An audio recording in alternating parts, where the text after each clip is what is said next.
Bonjour et bienvenue, voici notre tour d'horizon économique, géopolitique, sanitaire et boursier. Nous sommes le mardi 17 novembre et pour comprendre comment tourne la planète finance, c'est sur la bourse au quotidien et nulle part ailleurs. Et l'épisode du jour s'intitulera « Aujourd'hui, tout fonctionne par décret ». Sapin, Covid, confinement. En tout cas, bonne nouvelle. Noël est sauvé. En effet, Monsieur de Normandie, notre ministre du Budget, l'a assuré ce matin sur une télé, je ne me rappelle plus laquelle. Le gouvernement va donc autoriser par décret la vente de sapins. On va dire que les fleuristes vont être rassurés. Il faudra probablement exhiber d'ailleurs une autorisation d'aller chercher un sapin. Et on peut imaginer que les forces de police s'assureront qu'on n'en profite pas pour acheter en douce un bouquet de roses ou une plante en pot. Voilà, donc le gouvernement décide maintenant par décret si nous devons ou si nous pouvons avoir ou non un sapin pour fêter Noël. Je ne sais pas dans quel monde on vit, mais je vous aurais fait ce genre de vidéo il y a un an en vous disant il faudra attendre le décret pour acheter un sapin, vous m'auriez dit, Monsieur Béchade, je pense que je vais arrêter de regarder vos vidéos car c'est complètement surréaliste, ou alors si vous voulez faire de l'humour, c'est pas très drôle. En ce qui concerne le Covid, lui aussi, eh bien, il est éradiqué par décret des marchés. Et puis il y a un autre décret, je cherche toujours son original, mais en tout cas, qui dit que chaque lundi, il doit y avoir une annonce de remède miracle ou de vaccin.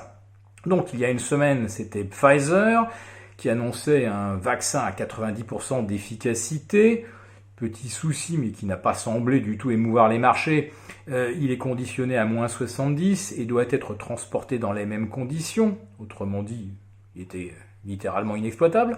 Mais hier, Moderna a attendu sagement que Pfizer fasse son annonce pour, à son tour, publier un communiqué dans lequel Moderna revendique une efficacité de 94,5% pour un vaccin expérimental. Alors, je rappelle que le vaccin contre la rougeole est le plus efficace que l'on connaisse sur un virus qui ne mute pas. Et on a obtenu ces 98% d'efficacité après plusieurs mois, après plusieurs années d'études. Voilà, mais les marchés, eux, ont décrété que la pandémie de Covid, c'était terminé, c'était de l'histoire ancienne.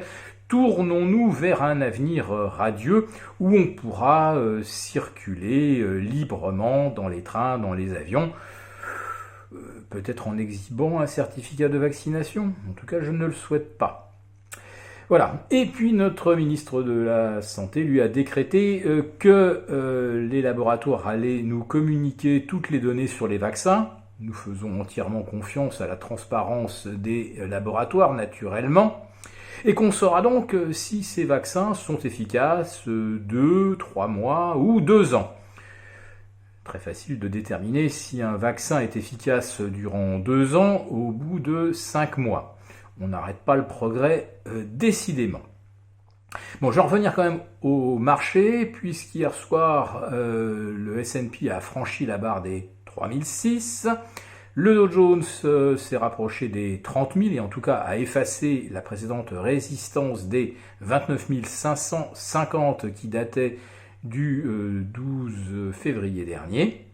Et puis la vedette entre toutes, c'est quand même le Russell 2000 qui lui a pulvérisé un nouveau record historique, alors le 4e en l'espace de 6 séances, mais surtout il s'est inscrit au final au-delà des 1740, un record qui remontait à l'été 2018.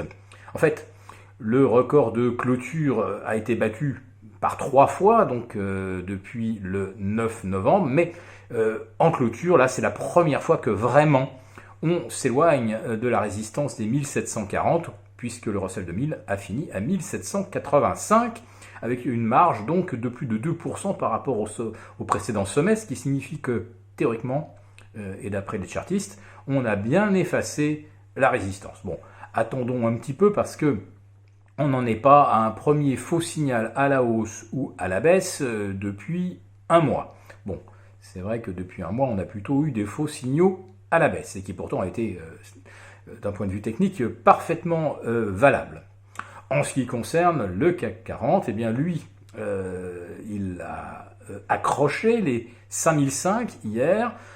5005, c'était l'objectif que j'évoquais depuis lundi dernier, depuis la fameuse annonce de Pfizer et l'effet de sidération qui en a résulté, avec une envolée de 8% du CAC 40, qui ne laissait pas d'autre choix que de payer au-delà des 5004, et cette fois-ci donc on est allé chercher 5005, d'où avais-je envisagé cet objectif, bien tout simplement parce que par 2 fois cette année déjà, le CAC 40 a progressé de 21 et même 21,5% pour être très précis, du 18 mars au 4 avril et du 15 mai, première annonce de remède miracle, jusqu'au 6 juin. Donc par 2 fois, le CAC a progressé de 21,5 et il manquait donc cette troisième fois, jamais 203, et ce qui nous emmenait à 5500, 5515, et bien voilà, c'est fait, 5519 hier. Alors bien sûr, l'indice CAC 40 pourra peut-être être maintenu jusqu'à vendredi, près des 5005. Vendredi, c'est la séance des 3 sorcières. L'observation vaut donc également pour les indices américains. Il y aura tout intérêt effectivement à permettre de s'alléger au plus haut, près de 30 000 sur le Dow Jones, 3 006 sur le S&P et 12 000 sur le Nasdaq.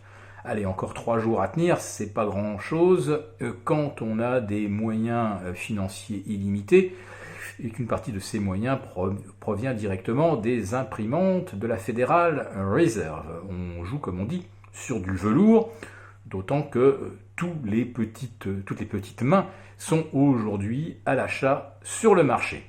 Voilà, donc je pense que le CAC est quand même sur un niveau de résistance fort, de même que les indices américains, mais la correction n'est peut-être pas pour tout de suite.